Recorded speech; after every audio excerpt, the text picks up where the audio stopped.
You walk into a bank expecting to withdraw your own money, only to be met with suspicion. The staff's faces, however, transform when you drop the bombshell. I own this bank. The first thing people observed about Tanya McMillan wasn't her outfit or her jewelry, but her sheer presence. She entered Sterling National Bank's Buckhead location with the confident air of someone with a clear purpose. Her navy suit was impeccably sharp, her heels clicked with a steady rhythm on the marble floor, and she held only a slender leather checkbook and a state-issued ID. It was just past 10 a.m., the morning rush had subsided, and only a handful of clients were in the waiting area. Tanya had a single objective: a significant withdrawal, not a small sum for groceries but an amount that would make most people pause. She needed the funds for a property closing that afternoon, a project she had been dedicated to for months. The teller, a young man with sandy hair named Brandon Keller, looked up as Tanya approached. He offered a practiced, polite smile, the kind taught in customer service training, and delivered the standard greeting. Tanya returned the pleasantry, handed over her ID and withdrawal slip, and waited patiently with her hands folded. Brandon's gaze fell on the large sum and his expression shifted. The professional demeanor faded, replaced by a subtle, unmistakable sense of unease. His fingers hesitated over the keyboard for a beat too long. Without making eye contact, he said, "I'll need to conduct some additional verification. Could you please have a seat for a few minutes?" Tanya glanced at the clock. "How long will this take?" "It shouldn't be long," Brandon replied, his voice now devoid of its initial warmth. "We just need to be certain." She walked to the lobby seating area for chairs arranged along the wall and sat down. Her eyes swept the branch, taking in two other tellers, a security officer behind a glass partition, and a couple of customers finalizing paperwork. The conversations were hushed, but Tanya could feel the occasional sideways glance. 5 minutes went by. Then 10. Brandon moved between his station and a side office, sometimes on the phone, sometimes typing. He never returned to update her. Tanya maintained her composed posture, her handbag resting beside her, but her jaw tightened almost imperceptibly. She was no stranger to unnecessary obstacles, but the clock was ticking on her closing. Finally, just past the 20-minute mark, Brandon reappeared. He wasn't alone. Beside him was a woman in her late 40s with a crisp bob and a charcoal blazer. Her name tag identified her as Cynthia Morales, the branch manager. They stopped in front of Tanya's chair. Cynthia's smile was polite but strained, her voice low and firm. "Miss McMillan, we've reviewed your request. Unfortunately, due to the size of the withdrawal and certain account security alerts, we will not be able to process it at this time." Tanya raised an eyebrow. "Security alerts? This is my account." "I understand," Cynthia replied, clasping her hands. "But our policy requires us to ensure that withdrawals of this size are being made under the proper circumstances. I hope you understand, it's for everyone's protection." Tanya's eyes held steady. "So you're denying me access to my own money?" "It's not a denial," Cynthia said quickly. "It's a precaution." The distinction was meaningless. Tanya knew it, and so did they. She didn't raise her voice or scramble for an explanation. Instead, she leaned back slightly, took a measured breath, and asked a simple question. "Do you have a pen and some paper?" Cynthia hesitated but eventually gestured to Brandon, who brought a ballpoint pen and a small notepad. Tanya took them, rested the pad on her knee, and began to write. Each stroke was deliberate and calm. She tore the page from the pad, folded it once, and handed it to Cynthia. "You might want to Google that," Tanya said evenly. Cynthia looked confused but opened the folded paper. On it was a single line, Tanya's full name followed by 3 capital letters. "Sue." When Cynthia looked up, Tanya added, "I'm the majority shareholder of Sterling National Bank. In fact, I own this branch and the one you transferred from before you took this position." For a moment, nobody moved. Brandon's face went pale, his eyes darting to Cynthia as if awaiting instructions. The atmosphere was heavier now, not from anger, but from the quiet weight of a sudden and crushing realization. The reveal, however, was just the beginning. The hurried attempt to fix their error was about to make the entire branch even more tense. Cynthia stood there, clutching the note as if it were suddenly scorching her fingers. Her lips parted slightly, but she couldn't find the words. Brandon shifted awkwardly, his eyes bouncing between Tanya and the manager, unsure if he should leave or stay. Tanya didn't push. She simply waited, letting the silence magnify the impact.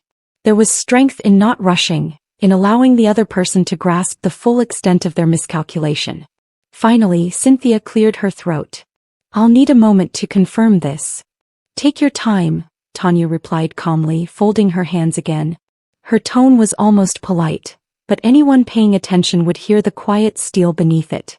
Cynthia turned on her heel and walked briskly toward her office at the end of the branch. Brandon lingered for a second too long, then mumbled, "Excuse me," before following her inside. The glass door closed behind them and muffled fragments of their conversation drifted out. "So, verify, shareholder, impossible." A man in a gray hoodie at the loan officer's desk glanced at Tanya, then quickly looked away when she met his gaze. A woman near the ATM whispered to her friend, their heads close together. Tanya knew what they were thinking. They were trying to piece together a story from the bits and pieces they'd overheard, the way people do when they sense drama but don't have the full picture. Inside the office, Cynthia was already pulling up internal databases. Brandon stood beside her, watching the screen as names and account details appeared. It didn't take long. Tanya McMillan wasn't just a customer, or even a major client. She was the registered majority shareholder of Sterling National Bank. Her acquisition of the controlling interest had been part of a regional merger barely 3 months earlier.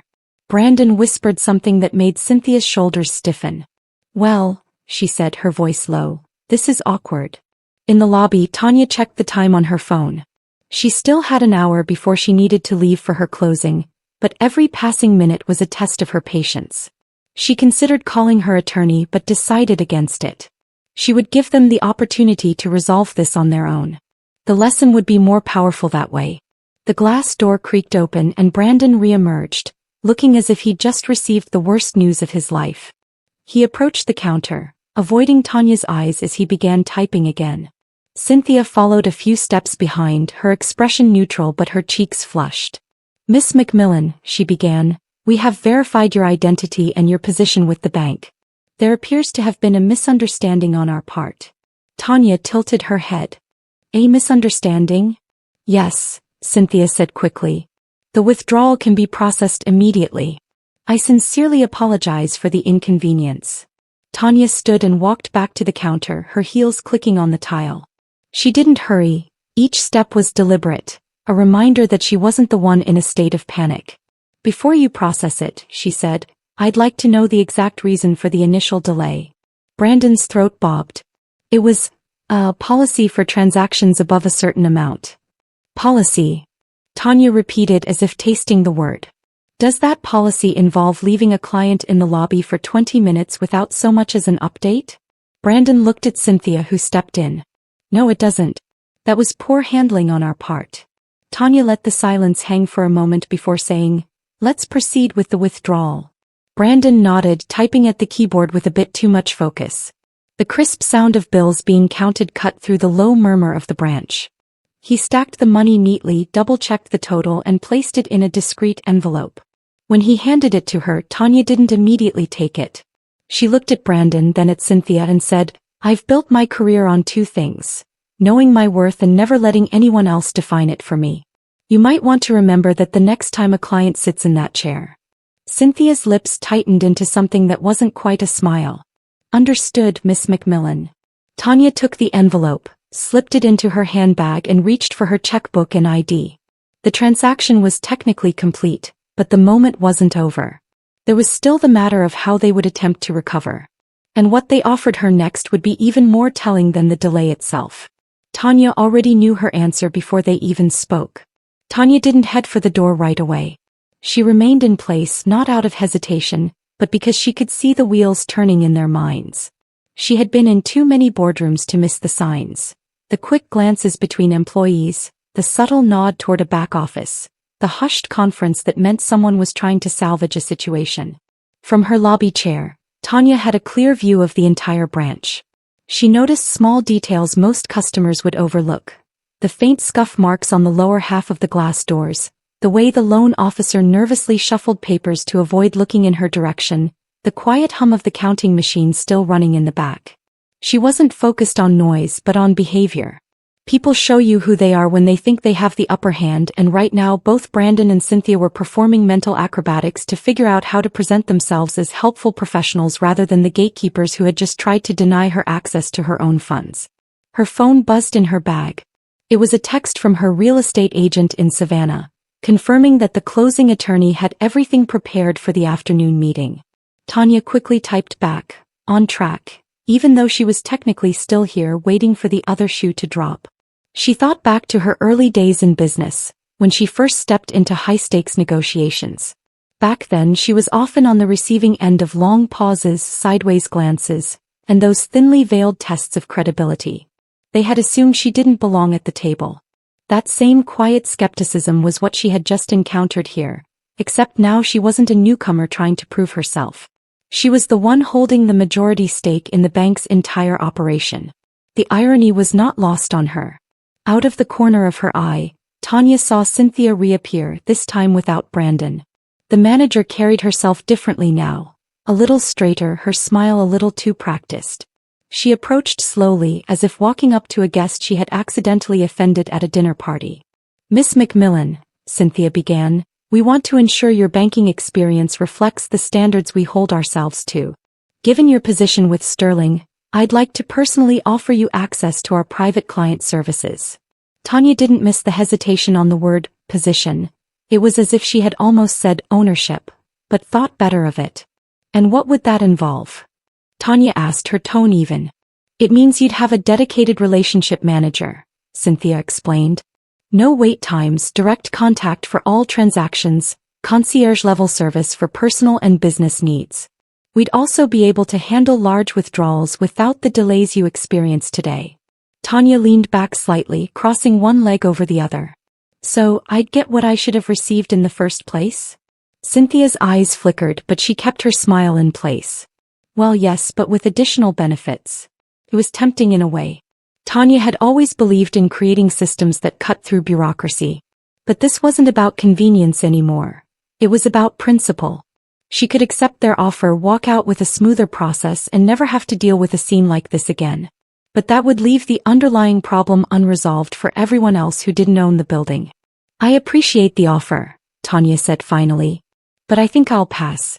What I would like is to know what changes you'll make so that no other client experiences the same kind of treatment I did today." Cynthia's smile faltered. "We'll review our protocols." "That's a start," Tanya said, gathering her things. "I'll check back in a month and see how that review is going." She rose from the chair, the conversation effectively over on her terms. She wasn't interested in making them feel small. She just wanted them to remember this moment the next time someone sat where she had been sitting. But before Tanya could leave, a voice from across the lobby caught her attention, and it would turn a private incident into something everyone in the room would remember. Tanya turned toward the voice. It came from a middle-aged man in a dark green windbreaker, standing near the loan officer's desk. He had a quiet but firm tone, the kind people use when they've held something back but can't anymore. "Excuse me, ma'am," he said, addressing Tanya. "I couldn't help but overhear. Did you say you own this bank?" The lobby seemed to freeze. Even the loan officer, who had been avoiding Tanya's gaze, stopped shuffling papers. All eyes shifted her way again.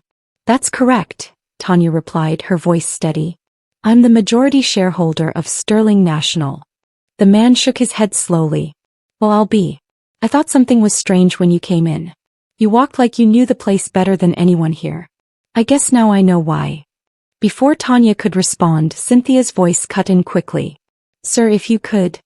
But the man raised a hand, not to be rude but to continue his thought.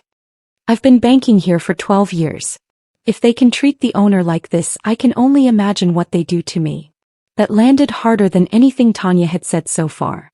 Cynthia's jaw tightened, but she forced a light chuckle. "We value all of our clients equally, sir. This was simply a misunderstanding."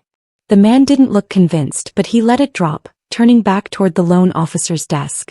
Tanya caught the faintest smirk at the corner of his mouth, not from amusement but from the satisfaction of seeing someone speak up.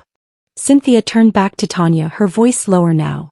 "Would you like to step into my office so we can discuss this privately?" Tanya paused for a moment, then nodded. "Sure." The walk to Cynthia's office was short, but the dynamic was different. Earlier, Tanya had been summoned there by their authority. Now she was walking in because she allowed it. Cynthia closed the glass door behind them, gesturing toward the leather chair across from her desk.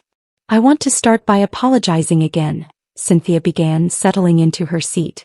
I understand how this looked and how it felt. I can assure you this isn't how we operate. Tanya studied her for a beat.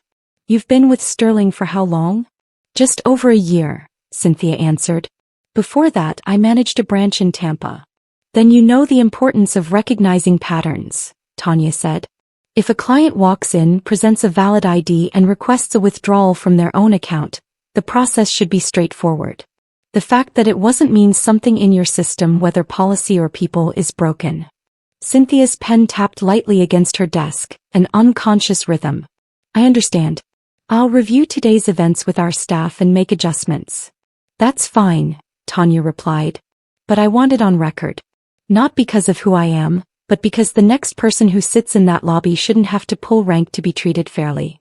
Cynthia's eyes flickered briefly, a hint that she knew this was about more than a single incident. Understood. Tanya leaned forward slightly.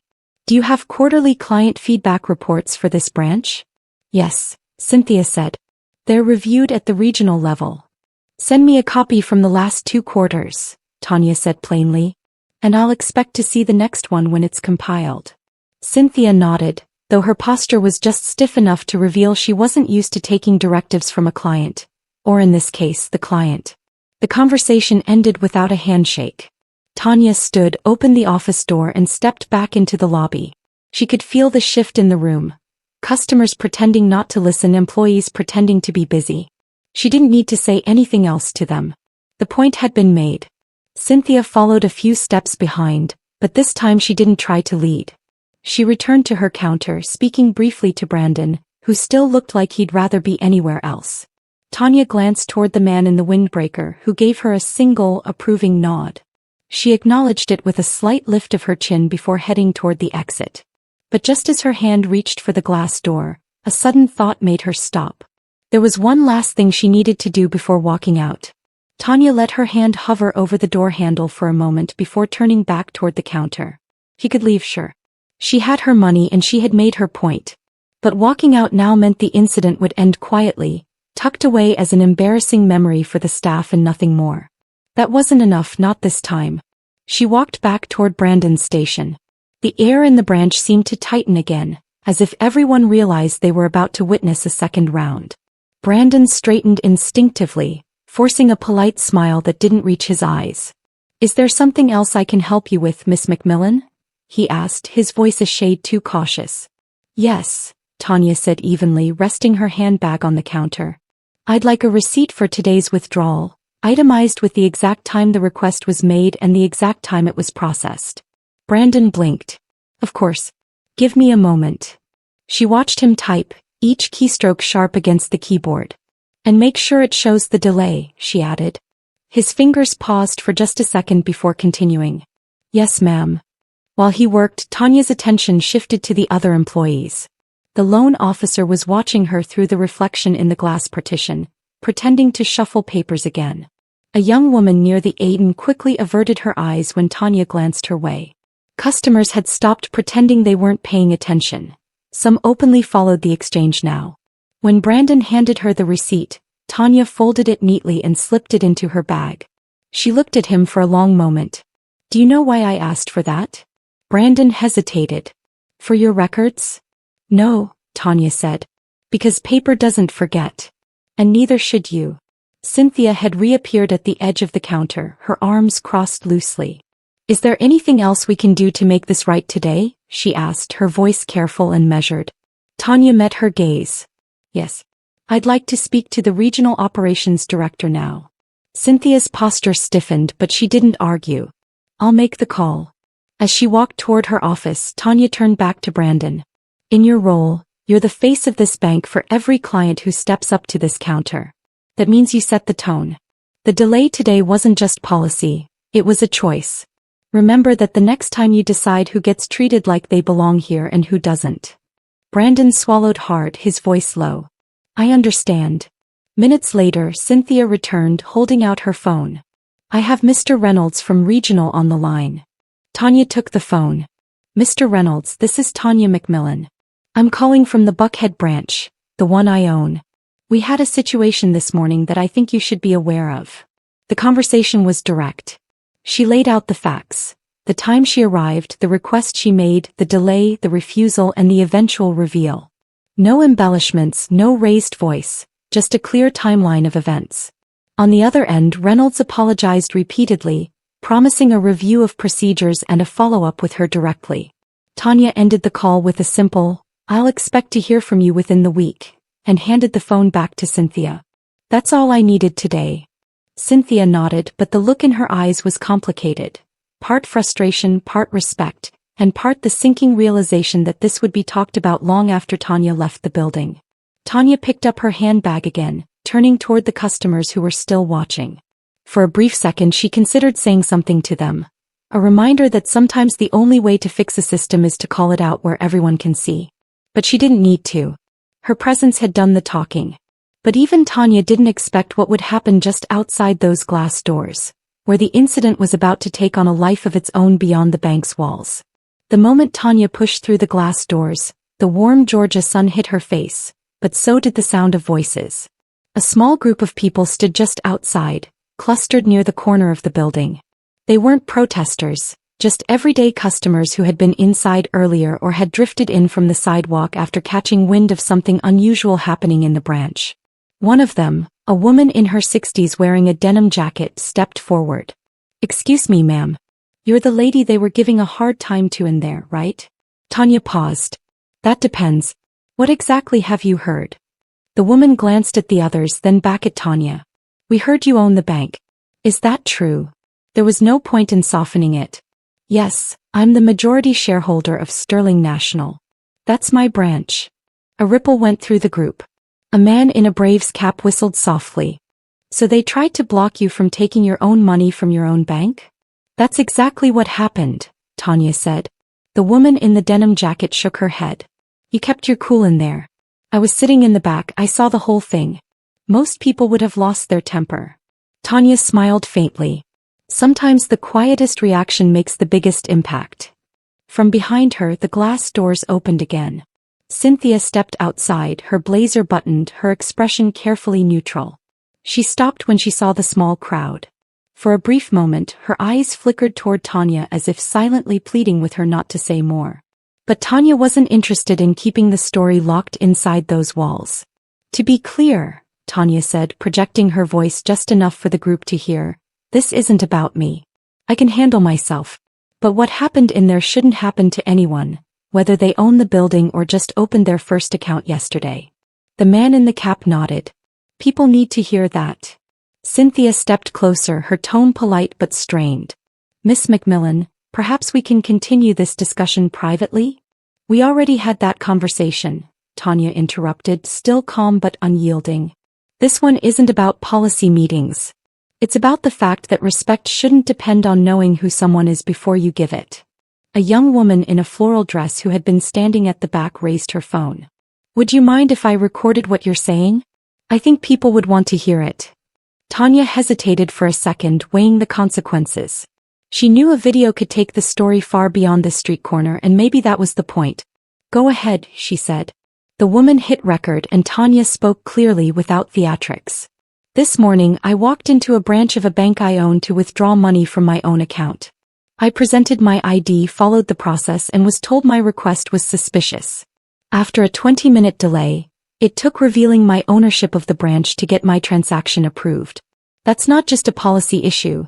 That's about perception, assumptions, and the way people decide, often in an instant, who deserves access and who doesn't. If I hadn't owned this bank, I might still be sitting in that lobby right now." By the time she finished, 2 more people had stepped closer, listening intently. Someone muttered "wow" under their breath. Cynthia's hands were clasped tightly in front of her, her smile frozen. She waited until Tanya lowered her voice, then said, "We will be addressing this internally." "You should," Tanya replied. "But don't forget it's already being addressed out here." The woman with the phone smiled, glancing at her screen. "This is going online right now." Tanya didn't flinch. He didn't have to. She knew what was coming. conversations, debates, maybe even backlash. But she also knew the truth was simple enough to stand on its own. She turned back toward the sidewalk, ready to walk away. Her withdrawal was secure in her handbag, her schedule still allowed her to make the closing in Savannah, yet she couldn't help but think the real closing had already happened here. A closing of assumptions, at least for the people who had witnessed it. But by the time Tanya reached her car, she'd have no idea that within hours, this short exchange outside the bank would be replayed thousands of times across the internet and that the story would take on a life of its own. By the time Tanya merged onto the freeway towards Savannah, her phone had already begun vibrating in short, rapid bursts. Text messages, missed calls, and notification banners stacked one after another. At first she thought it might be from her real estate team checking on the status of the closing, but when she glanced at the screen at a red light just outside Macon, she realized the flood wasn't from business contacts. It was from friends, colleagues, and even a few reporters she hadn't spoken to in years. One text from her longtime friend and journalist Patrice Bowen stood out. "Girl, you're trending. Call me now." Tanya pulled into a gas station parked near the far edge of the lot and hit the call button. Patrice answered before the first ring was done. "Do you realize your face is all over my feed?" Patrice's voice was quick, almost incredulous. "Someone posted a video of you outside the bank. It's already at 20,000 views and that was an hour ago." Tanya exhaled slowly. "That didn't take long." "No, it didn't," Patrice said. "And the comments, whoa. People are going in on that branch. Customers are sharing their own stories. You might want to brace yourself. This is going to be bigger than you think." Tanya thanked her and promised to call back later, then hung up. For a moment she just sat there, the low hum of passing traffic in the background. She had known the video could spread, but she hadn't expected it to catch fire this fast. Back in Buckhead, inside the bank she had just left, the staff were already feeling the heat. Brandon sat stiffly at his station, fielding calls from clients who had seen the video and wanted clarification. Cynthia had been on the phone with Reginald for nearly 40 minutes, her voice low but tense. When she finally emerged from her office, she pulled Brandon aside. "You need to stick to the script. No opinions, no explanations. Just tell them we're aware of the situation and that it's being addressed internally." Brandon nodded, though his face was pale. "Are we in trouble?" Cynthia didn't answer directly. "Just do your job. The less we say right now, the better." At the regional headquarters, the story had already reached the desk of Sterling National's executive leadership. Screenshots of the video were being circulated in internal emails. The PR team drafted statements while legal reviewed whether any policies had been breached in a way that could be interpreted as discriminatory. The higher-ups weren't just concerned about the optics. They were worried about the potential regulatory fallout if this incident gained more traction. Meanwhile, Tanya kept driving. She wasn't glued to her phone, but she couldn't ignore the way it kept buzzing in her handbag. A voice message from a board member she knew well confirmed what she suspected. "We're convening an unscheduled meeting tomorrow. Be ready to talk about what happened." She smiled wryly. "Of course we are," she murmured to herself. What intrigued Tanya most wasn't the video itself. She had spoken plainly without theatrics. It was the public's reaction. People weren't just talking about her owning the bank. They were talking about how calmly she had handled the situation. Some praised her restraint. Others argued she should have been more confrontational. But the majority seemed struck by the absurdity of a person being denied their own funds simply because of how they were perceived in the moment. By the time she pulled into Savannah that afternoon, local media outlets were already calling the incident the Buckhead Bank standoff, a name Tanya found both ridiculous and strangely fitting. She parked in front of the law office where the property closing was set to take place, pausing for a moment before stepping out of the car. This part of her day had nothing to do with the bank drama, but she could feel the weight of it following her into the meeting. Still, she signed the papers, secured the deal, and shook hands with her agent. Business moved forward. Outside, she glanced at her phone again. The video had passed 100,000 views. She wasn't surprised, but she was curious about how the bank would respond once the public pressure became impossible to ignore. But what Tanya didn't yet realize was that the scramble inside Sterling National had already shifted from damage control to full-blown containment, and that meant some people were willing to bend the truth to protect themselves. The next morning, Tanya's phone rang before sunrise. She'd barely sipped her coffee when the caller ID lit up with a number she recognized. The chair of Sterling National's board, Malcolm Pierce. He wasn't the kind of man to call without a purpose, and certainly not at 6:15 in the morning. "Tanya," he began, his voice clipped. "I assume you've seen what's happening online." "I have," Tanya said, keeping her tone even. "There's pressure from several directions. Regulators, the press, even some of our largest depositors. The PR team is preparing a public statement, but..." He paused, choosing his words carefully. "They'd like your cooperation to keep this from escalating." Tanya took a slow breath. "Define cooperation." "They're drafting a version of events that downplays certain aspects," Malcolm explained. "The aim is to present this as an unfortunate procedural delay, not a case of personal bias." She leaned back in her chair. "So you want me to let them rewrite the truth?" "I'm asking you to consider the long-term stability of the bank," Malcolm said. Sometimes protecting the brand means telling the truth so you can fix the problem," Tanya cut in. There was a pause. "I'll tell them you're not agreeing to the statement as written," Malcolm said finally.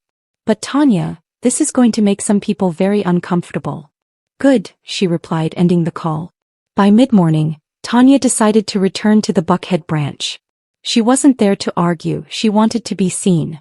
She parked in the same spot as before, walked through the same glass doors, and found the lobby noticeably quieter than usual.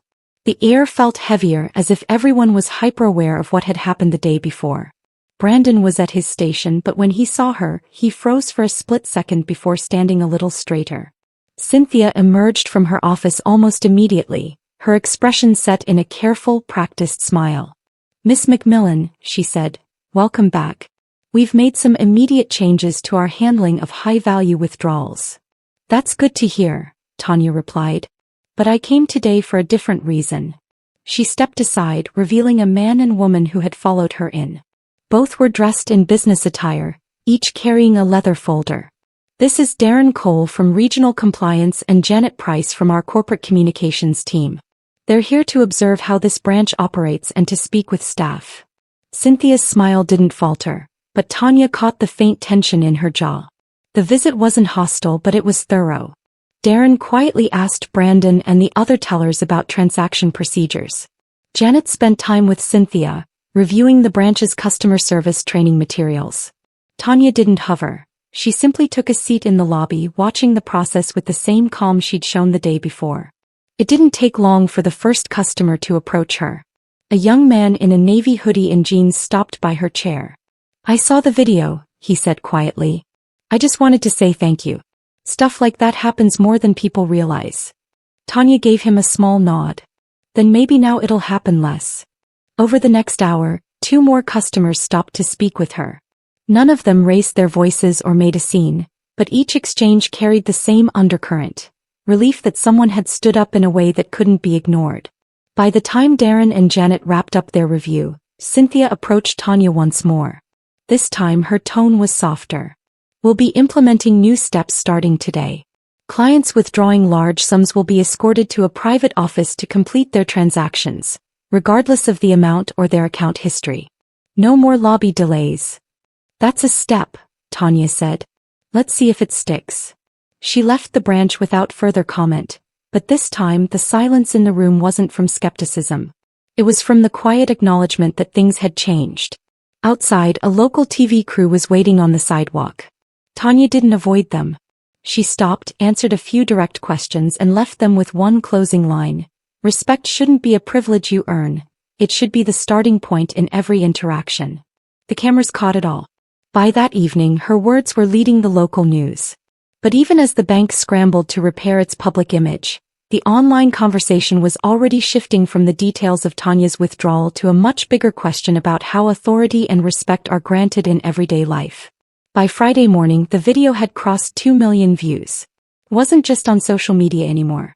Cable news segments, online opinion columns, and radio talk shows had picked it up. Some were framing it as a story about corporate culture and outdated banking practices. Others were calling it a case study in unconscious bias. And a few, predictably, were trying to spin it into something political. Tanya had spent the last 2 days keeping her schedule as normal as possible. She wasn't hiding from the attention, but she wasn't chasing it either. She still had properties to manage, meetings to attend, and employees to support. But wherever she went, people seemed to recognize her now. At a coffee shop in Savannah, the barista leaned over the counter. "I just want to say that was legendary," he whispered. At the airport, a woman in a business suit stopped her near security. "I showed that clip to my teenage daughter. Told her, this is how you handle yourself when someone doubts you." Not all the feedback was supportive. Tanya's inbox had its share of anonymous messages accusing her of making a scene or trying to ruin careers. She didn't waste energy responding. She knew those voices weren't really about her. They were about discomfort. People often reacted that way when a story forced them to rethink the rules they'd always accepted. Meanwhile, Sterling National's leadership was on overdrive. They'd issued an official statement acknowledging a breakdown in client service at one of our branches and promising a comprehensive review of procedures. Tanya noted how carefully the wording avoided specifics. She understood why. The bank had to protect itself legally, but she also knew the public could read between the lines. On Thursday evening, Patrice called again. "You're in the Sunday edition of the Atlanta Journal-Constitution," she said, almost laughing. "Full-page feature. They're framing it as a moment of quiet authority." Tanya chuckled. "Quiet authority. That's a polite way to say I didn't yell." "It's the truth though," Patrice replied. "You made your point without losing control. People remember that." By the weekend, the conversation online had shifted. It wasn't just about Tanya anymore. It was about everyday stories. Under the hashtag #BankRespect, people were sharing their own experiences of being second-guessed, stalled, or dismissed in situations where they should have been treated with basic courtesy. Some of the accounts were about banks, others were about restaurants, hiring interviews, even hospitals.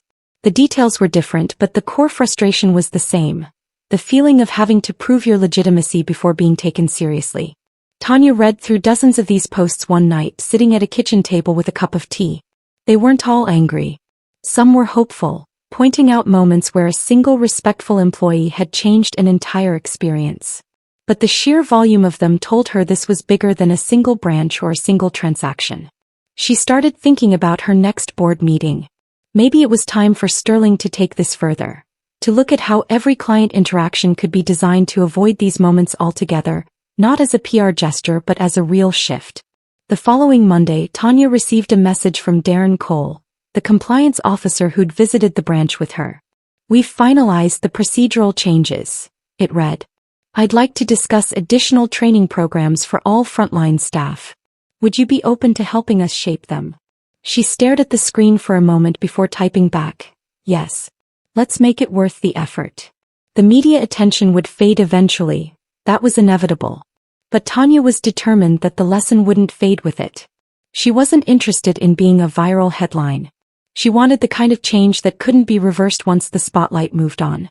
But before she could push for that change at the next board meeting, Tanya had one last thing to say to the public, and it would leave them with a message they wouldn't forget.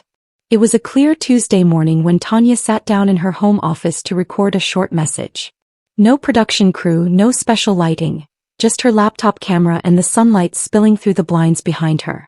She knew the media cycle was already moving on. A different story was catching headlines now. But she also knew the audience who had followed her experience was still there, waiting to see how she'd close the chapter. She hit record and leaned slightly toward the camera. "I've heard from hundreds of you over the past week," she began. "Some of you shared similar stories. Some of you wrote just to say you were proud of how I handled myself.